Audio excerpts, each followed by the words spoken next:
welcome to Verdictum. I am Ananya Singh and you're watching today's legal news, where we update you with the recent important legal developments across the country. Here are the headlines. CJI Chandrachud announces integration of the Supreme Court into National Judicial Data Grid platform. Judicial Committee set up to investigate the Hapur police brutality on lawyers to meet on September 16th. Citizens have fundamental right to protest, duty of state to prevent breach of peace. Bombay High Court observes on the Maratha Reservation Agitation. Jet Airways founder Naresh Goyal sent to further 14 days of judicial custody in money laundering case. Former Vishwa Hindu Parishad leader arrested for his remarks against BR Ambedkar. Now let's take a detailed look on the headlines.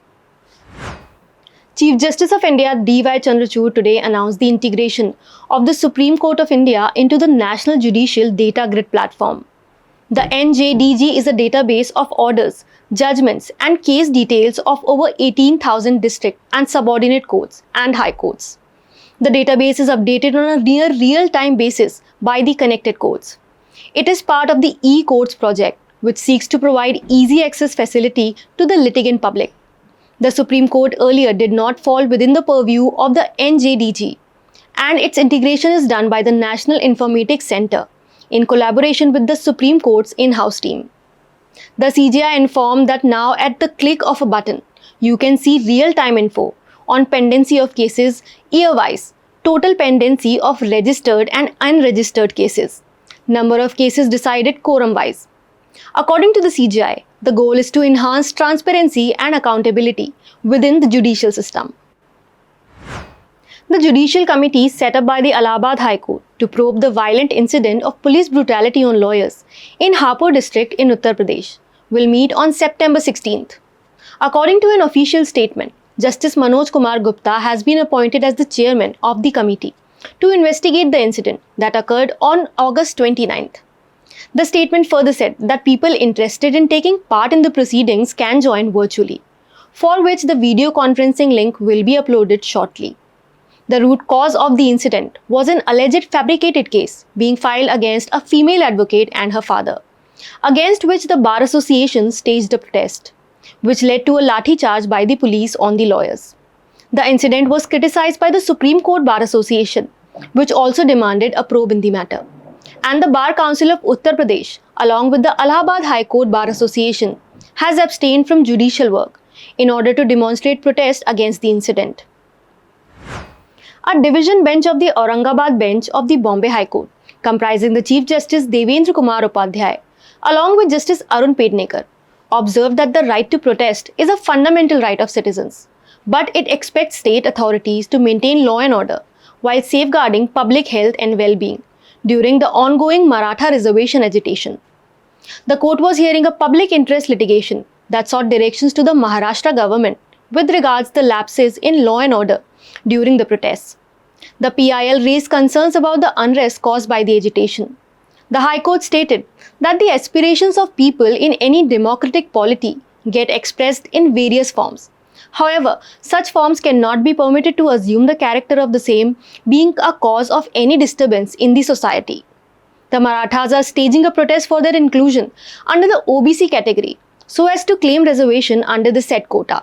There have been several sit-ins and hunger strikes over the past few weeks, and a situation of disturbance of law and order has arisen as per the petitioners, especially in the Jalna district where vehicles were set ablaze. Advocate General Birendra Saraf, representing the state government, assured the court that the administration was equally concerned about the situation and had taken measures to prevent incidents of breach of peace and maintain law and order. The bench expressed confidence in the state government and also urged the citizens to not resort to violence and conduct a peaceful protest. Founder of Jet Airways, Naresh Goyal, was sent to 14 days judicial custody today by a special prevention of money laundering court. Goyal was produced before the PMLA court after his custody with the Enforcement Directorate ended. ED had arrested Goyal on September 1st and booked him under the Prevention of Money Laundering Act of 2002. He was remanded to ED's custody for 10 days and produced before the special court in Mumbai as the investigating agency sought a further custody of 14 days, alleging that during the custody of 10 days, Goyal did not cooperate with the ED. The extension was then granted by the court.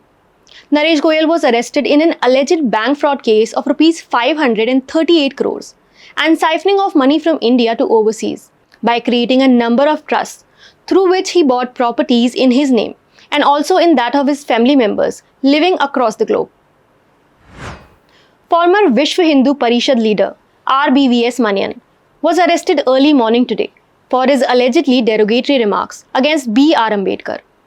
In a video that went viral on social media, the former vice president of the Tamil Nadu unit of VHP, Manian, can be seen referring to Ambedkar as a clerk, typist, and proofreader. He further said that many people keep saying Ambedkar gave us the constitution. They keep singing praises of him. He didn't come up with anything of his own. The stenographer typed it. Then a person had to verify if what was typed was correct. That's the job Ambedkar had. He also said that the credit for drafting of the constitution should be given to Dr. Rajendra Prasad, as according to him, Ambedkar made no contribution to the drafting of the constitution. Manian has been booked by the Chennai police based on a complaint and charged with Section 153, which deals with promoting enmity between groups. Section 505, dealing with incitement of violence along with other provisions of the Indian Penal Code, for expressing his views at a private event. He has also been charged with relevant provisions of the Prevention of Atrocities Against SC/ST Act. That was all on today's legal news. Thank you and keep watching Verdictum, and subscribe to our channel and download the Verdictum app on iOS and Android to keep yourself updated with authentic legal news.